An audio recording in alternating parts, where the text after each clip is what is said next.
Ya. Salawat bertangkaikan salam tanpa kita curahkan kepada baginda alam pendorong kebatilan, the king of the king, the leader of leader, wa huwa habibana wa syafi'ana wa maulana Muhammadin sallallahu alaihi wasallam. Baik, sebelumnya saya ingin mengucapkan terima kasih kepada teman-teman yang sudah menyempatkan hadirnya untuk mendengarkan kajian kita pada pagi hari ini. Ya teman-teman? Ya. Bagaimana hatinya sudah siap untuk mendengarkan tausiah ini? Agak janggal. Agak janggal ya? Semoga sebelum kita mulai kajian ini, mari kita sama-sama berdoa dulu agar nanti ilmu yang saya sampaikan bisa terserap oleh hati teman-teman. Berdoa dengan kepercayaan masing-masing, mulai. Doa selesai. Oke. Baik, berdirinya saya di sini bukan untuk bernyanyi-nyanyi karena saya bukan syahrini, tapi berdirinya saya di sini untuk bertausiah yang berjudul bertaubat.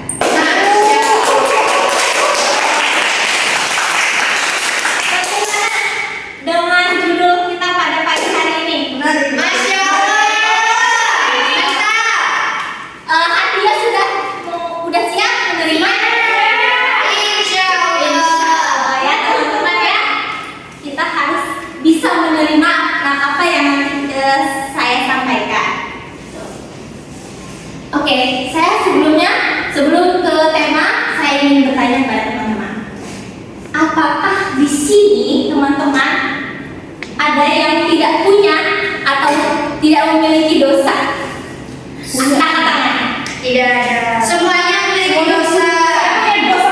Betul. Termasuk saya sendiri juga tak kalah banyak dosanya dibanding teman-teman. Kebanyakan saya.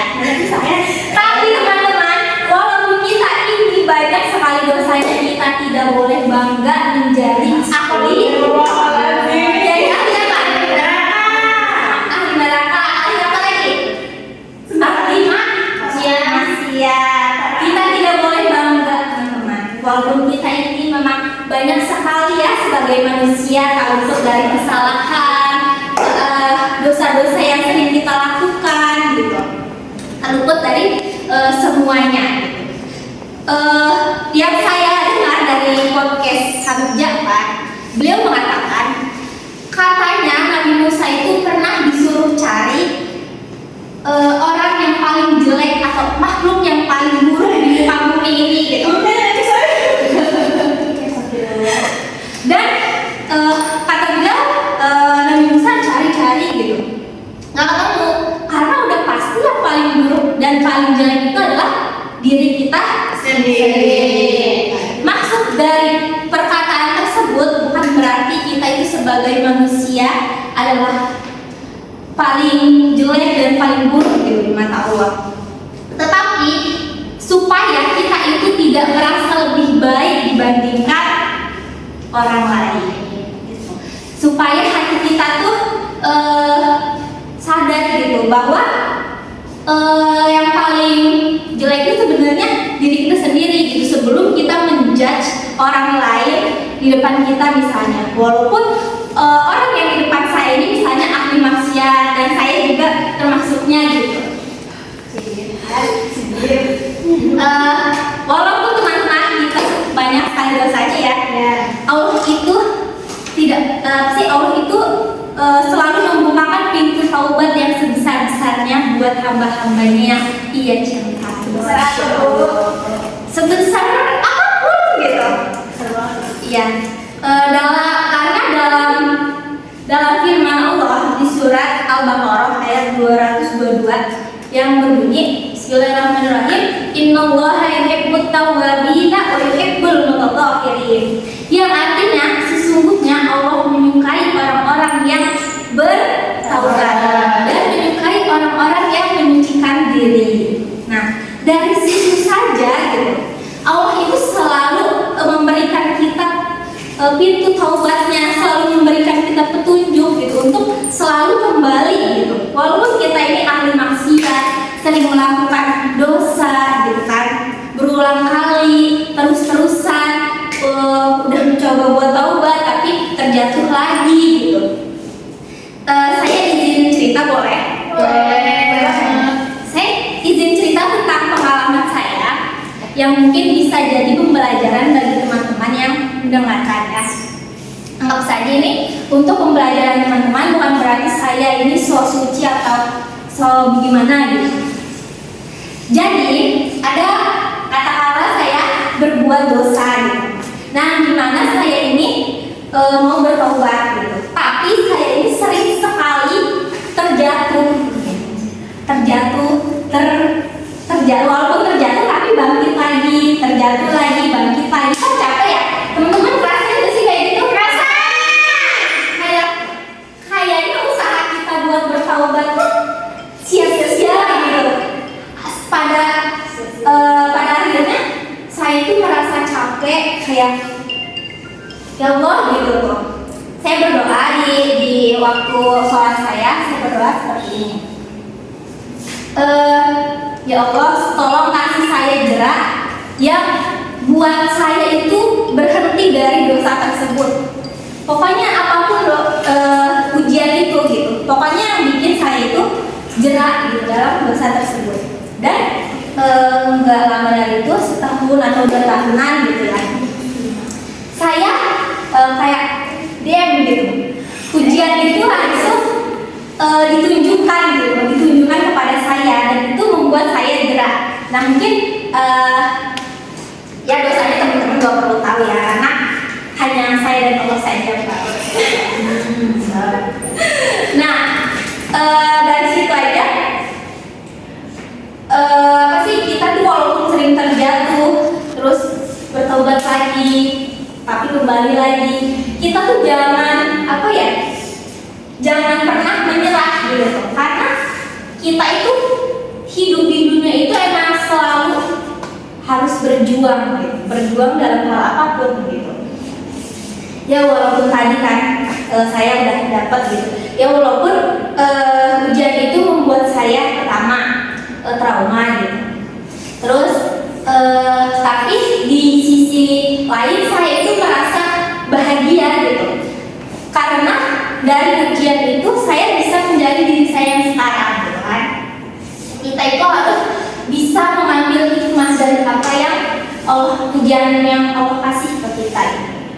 Karena Tuhan yang saya percaya adalah ketika saya berbuat dosa, kalau saya menderita, itu bukan berarti Tuhan tuh saya marah sama kamu, saya mau kamu menderita. Bukan. Tapi kenapa kita dikasih penderitaan? Itu karena Allah itu supaya kita bisa lebih berkembang secara apa? Secara mental, secara emosional, gitu kan? Dan lebih kuat dan lebih mengerti hidup gitu. Jadi pelan-pelan aja, pelan-pelan kita untuk terus bertobat gitu. Jangan pernah capek buat bertaubat gitu. Jangan pernah capek buat kembali sama Allah, karena ujian yang selalu dikasih sama Allah itu adalah bentuk dimana Allah itu pengen kita itu kembali gitu, pengen bertaubat sebelum nanti kita dipanggil untuk mati, untuk pulang, ya kan? Supaya kan kita itu semua pengen kan mati dalam keadaan kita itu bisa mencintai Allah. Iya juga. Ya kan? Jadi kayak sia-sia gitu nanti ketika kita udah banyak orang yang sudah mati, tetapi ia pengen kembali lagi tapi nggak bisa gitu. Karena di saat waktu semasa hidupnya dia tidak pernah meminta maaf gitu atas segala dosa-dosa yang dia lakukan gitu. Katanya juga ada, saya pernah dengar, yang dimana ada ahli maksiat, yaitu misalnya seorang pelacur gitu.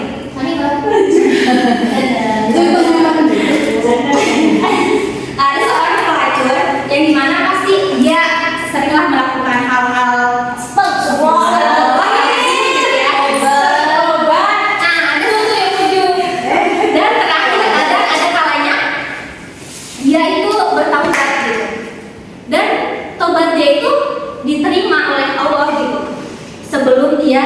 meninggal gitu. Walaupun dia ini seorang ahli maksiat, pelacur tadi kan, tetapi dia itu pas akhir dia mau meninggal itu dia bertaubat, itu bakal diterima sama Allah kan. Dari padahal itu kayak nggak adil kan buat kita kan, kayak padahal dia itu seorang maksiat gitu, dia nggak pernah melakukan hal baik, nggak pernah melakukan ibadah-ibadah yang Allah lakukan misalnya, tapi dia itu masuk, bisa taubatnya itu bisa diterima Allah gitu, walaupun nanti di neraka dia dicuci dulu biar bisa masuk ke surga. Kenapa? Karena neraka itu adalah bentuk sayangnya Allah sama kita. Kenapa coba? Kenapa bisa dibilang seperti itu? Kenapa? Karena yang pernah saya dengar dalam podcast Ustadz Felix ya, beliau mengatakan katanya neraka itu kita nih, misalnya kita masuk surga padahal kita ahli maksiat gitu, kita itu gak bakal bisa merasakan surga itu seperti apa gitu, walaupun surga itu kan bisa dibilang kayak enak ya kan, enak gitu, kayak dunia aja kalah gitu sama surga kan, tapi kita gak bisa merasain, jadi buat apa gitu kan. Jadi makanya sebelum kita masuk ke surga kita dicuci dulu biar kita itu bisa panas. Pakai apa? Pakai deterjen.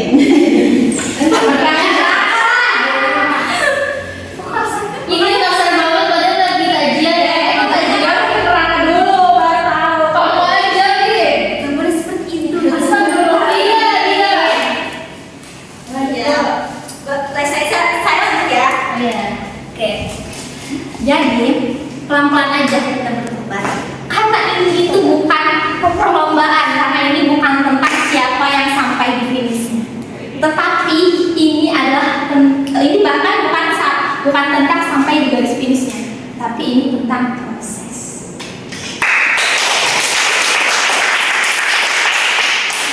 Ini tentang proses, bukan siapa yang paling cepat, tapi siapa yang paling tepat. Masya Allah. Ya. Makanya kita ini, ayolah kita berlomba-lomba. Fastabiqul khairat, berlomba-lombalah untuk menjadi yang lebih baik, menjadi lebih baik dari sebelumnya, supaya kita bisa memantaskan diri nanti ketika kita dipanggil, gitu. Ketika dipanggil oleh Allah, gitu. Kita bisa ya seenggaknya kita ini udah melakukan yang terbaik gitu di dunia gitu. Oke, baik teman-teman, dari penyampaian yang tadi sudah saya jelaskan, apa teman-teman sudah mengerti? Kakak mau bertanya. Belum, bentar. Maksudnya nanti Dia di sini coba. apa teman-teman sudah mengerti? Sebenarnya ada yang baru di sini boleh bertanya nggak? Iya, boleh. Silakan kalau misalnya belum ada yang belum mengerti boleh ditanyakan. Siapa yang ditanya? Duluan. Silakan perkenalkan namanya. Perkenalkan saja, nama saya Amira Sari. Saya dari kemudian ke sini. Masya Allah ya. Saya mau bertanya, kan saja bilang ketika kita dikasih ujian, siapa tahu itu bentuk sayang Allah kepada kita, supaya kita kembalinya dengan keadaan yang sangat bersih, karena sudah dikasih ujian di dunianya, gitu. Ataupun dikenakan nanti di depannya. Nah, pertanyaan saya adalah ketika seseorang tidak mempunyai rasa bersalah atau merasa nggak ada nah, pertanyaan saya adalah saja, nah ketika ada orang yang enggak merasakan dia itu punya dosa terdahulu gitu, ada aja yang kepedean gitu ya, bagaimana ketika dia dikasih ujian terus dia kepedean kayak oh mungkin Allah sayang sama aku, padahal itu adalah suatu bentuk karena atau sebab akibat yang disebabkan terdahulu. Menurut Ustazah, apa sih tanggapan Ustazah tentang kehidupan seorang tersebut? Menurut saya ya, kita ini sebagai manusia jangan jahat-jahat sama manusia lain. Kita itu harus bisa memanusiakan manusia. Betul. Karena manusia itu bisa berdoa gitu. Doa itu bisa mengubah segalanya gitu. Makanya teman-teman jangan pernah menyakiti hati orang lain gitu kan. Karena dia itu bisa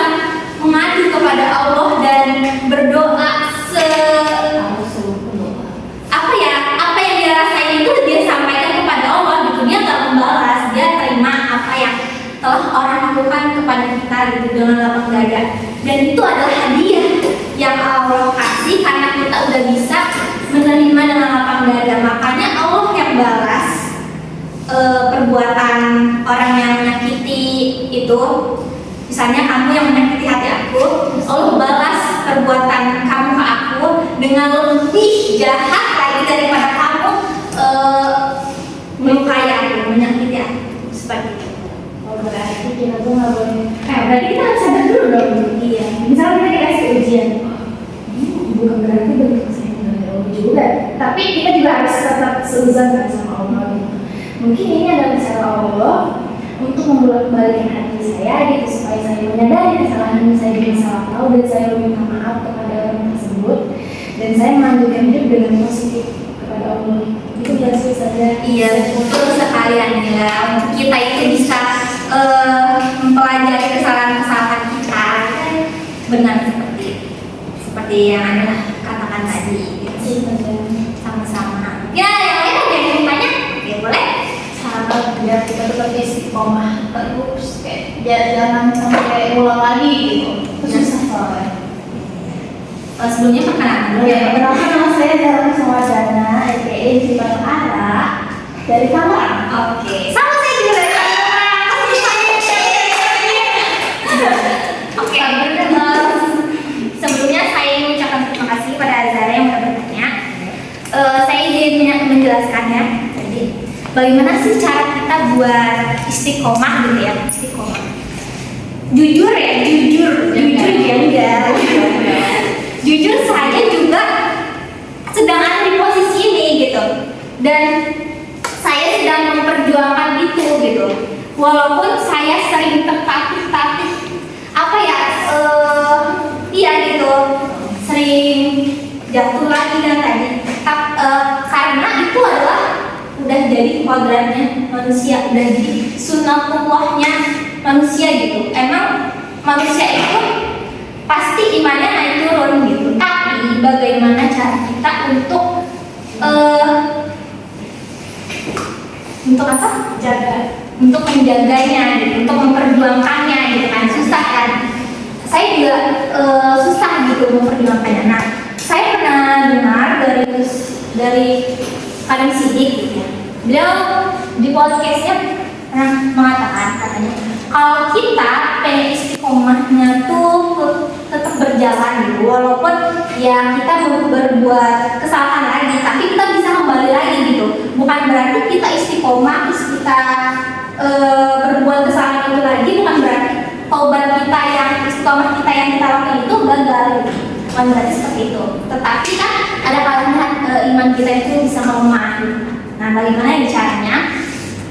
Katanya istiqomahnya pelan-pelan aja gitu, pelan-pelan dari yang paling kecil kita melakukan kita bertobat dari memperbaiki kesalahan-kesalahan dulu yang kecil gitu, sehingga kita itu bisa konsisten gitu dari hal yang kecil ini dulu gitu. Kita lihat nih dari yang hal kecil ini kita bisa ada perubahan atau enggak gitu. Saya juga jujur seperti itu gitu. Walaupun saya ini kayak misalnya kita mau memperjuangkan misalnya sholat tahajud setiap hari gitu, itu kan berat gitu ya, berat, tapi hadiahnya itu wow gitu kan, wow gitu. Nah, makanya ketika saya berpikiran untuk kayak maksudnya kayak hati saya itu males gitu, tiba-tiba males lagi, tapi saya terpikirkan tiba-tiba semangat saya itu muncul lagi ketika pas saya sholat tahajud itu saya bisa ngerasain ketenangan yang dimana saya itu nggak pernah dapat gitu. Iya, di dunia ini gitu. Jadi saya bisa bercerita sepuasnya, bisa nangis, yang dimana orang lain nggak bisa lihat saya seperti itu gitu kan, nggak bisa lihat diri saya yang selemah-lemahnya di mata Allah gitu kan. Gitu. Ya dengan itu juga, dengan usaha yang maksimal juga, kita juga harus doakan. Katanya usaha tanpa doa itu adalah sombong. Jadi kita harus berdoa juga. Saya berdoa, kan saya berdoa gitu buat minta tolong kasih saya semangat ini tuh jangan hilang gitu, jangan dihilangkan sampai hal yang ingin saya istiqomahin ini bisa jadi kebiasaan saya gitu. Jadi ketika saya meninggalkan apa yang tadi kita ingin capai, saya nggak bisa gitu karena udah jadi kebiasaan saya melakukan ini gitu. Itu sih dari kalau contoh dari saya sendiri. Gimana? Zahra? Terima kasih. Sama-sama. Mungkin ada yang ingin bertanya lagi? Sebenarnya ada dua pertanyaan. Saya pertanyaan pertama dulu. Sebelumnya izin ya sabar ya. Oh iya. Oke. Saya ngomong dari Pak. Aduh, dari tantangan. Tantangan tuh di mana ya? Itu tuh di Serang di ujung. Oh, di Serang. Ada main ke sana. Oh iya. Jadi pertanyaan pertama saya tuh tadi kan kita tuh sebelum ngeliat orang tuh kita harus lihat diri kita dulu ya. Sebenarnya kita juga nggak sebaik itu. Tapi misalkan ada orang yang salah mengartikan, bukannya dari pemikiran positif kayak sebelum ngejudge orang tuh kayak dari sendiri dulu, tapi dia malah ujungnya kayak jelekin diri sendiri kayak padahal gue juga jelek ya, gue juga gini-gini. Ujungnya dia tuh jelekin diri sendiri tuh kayak orang itu tuh gimana? Kayak insecure ya? Iya ujung-ujungnya kayak gitu, dia jadi merendahkan diri sendiri. Sejujurnya ya, izin jawab ya, izin jawab. Sebenarnya insecure itu tidak baik karena selain kita merendahkan diri kita sendiri, kita juga merendahkan Allah gitu. Berarti kita itu gak bersyukur gitu dengan apa yang Allah kasih. Berarti kita itu gak bersyukur sama apa yang Allah kasih. Makanya, ayo kita cintai kekurangan kita belajar untuk merasa gagal, belajar untuk ya saat sih belajar untuk gagal gitu supaya kita itu apa ya bisa memandang dunia itu nggak dari sisi yang buruk gitu. Gitu sih. Tapi ibu pernah insecure kayak gitu nggak sih? Sering itu juga. Terus ibu tuh ngatasinnya dengan cara apa? Ibu mengatasinya doa. Aku kan nanya di ibu, bukan ke kamu. Kalau saya mengatasi insecure saya ya, saya ya udah gitu. Sekarang prinsip saya adalah saya ingin mencintai kekurangan saya, walaupun gitu di depan sana banyak teman-teman saya yang sudah mencapai masa depannya lebih dulu gitu, misalnya lebih baik gitu, hidupnya lebih baik gitu, tidak lebih baik daripada saya gitu. Pasti kan teman-teman merasa kayak insecure juga kan? Ya. Tapi kayak udahlah gitu, bodo amat gitu. Kayak karena kalau misalnya kita terus-terusan mikirin kayak gitu, kita nggak bakal berkembang gitu. Jadi kita itu tetap, jadi kita itu fokusnya malah mikirin orang itu gitu, malah bukan mikirin diri kita sendiri, bukan fokus pada diri kita sendiri gitu. Fokus aja sama pencapaian yang kita punya. Makanya kita itu harus apa ya? Kalau misalnya pencapaian kecil, sekecil apapun kita itu harus apresiasi sekecil apapun itu, ya seperti itu sih. Tapi misalkan ibu udah punya prinsip kayak gitu kan bagus ya. Tapi jujur insecure itu gimana? Tetap insecure. Cuma kayak ada aja lah rasa kayak gitu. Misalkan kita udah punya prinsip kayak gitu juga. Cuma kan lama-lama kita tuh kayak mikir, jadinya overthinking gitu gimana? Misalnya Iya, kalau gua saya juga ya walaupun saya sudah menekankan prinsip itu, tapi jujur hati mah nggak bisa bohong gitu kan. ada yang gangster gitu kan? Iya kayak udahlah gitu kayak pengen juga gitu tuh bisa di pencapaian ini gitu tuh. Kok aku belum sih gitu, masih di sini aja, masih stuck di sini aja gitu. Tapi ya kembali lagi ke kepikiran. Jadi otak sama hati itu jangan disatuin, karena kalau misalnya itu tuh jadi harus disatuin ya orang ya biar sinkron gitu, seimbang gitu. Jadi ketika otak berpikir yang buruk tadi, hati bilang kayak nggak apa-apa gitu. It's okay gitu. Nggak apa-apa, orang itu punya pencapaian masing-masing gitu. Nggak perlu membanding-bandingkan, toh kita itu sama aja loh di mata Allah gitu. Bahkan yang lebih dari misalnya presiden pun gitu kan, dia juga nggak kalah banyak dosanya kan, malah mungkin banyak kan ya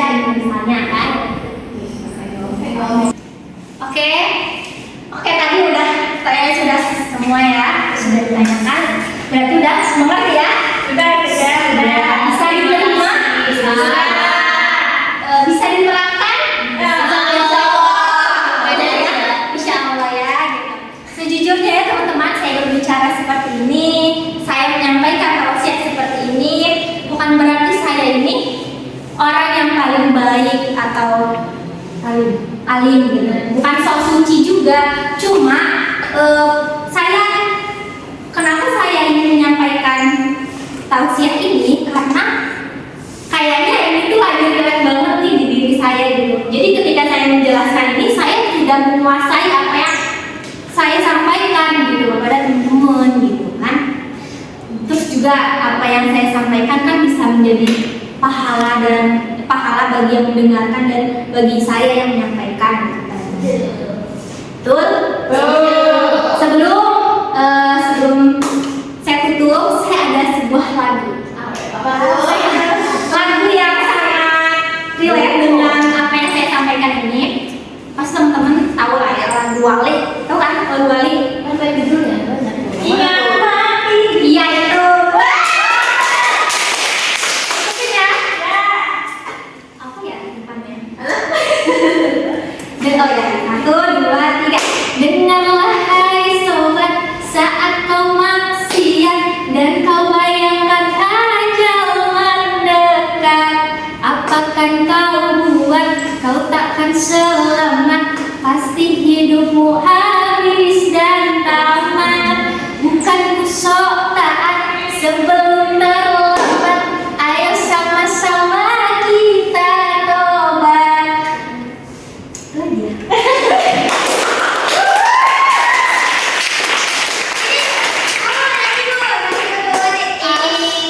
Astagfirullahaladzim. Semuanya. Ingat mati dan sakit, ingatlah saat kau sulit, ingat hidup cuma satu kali.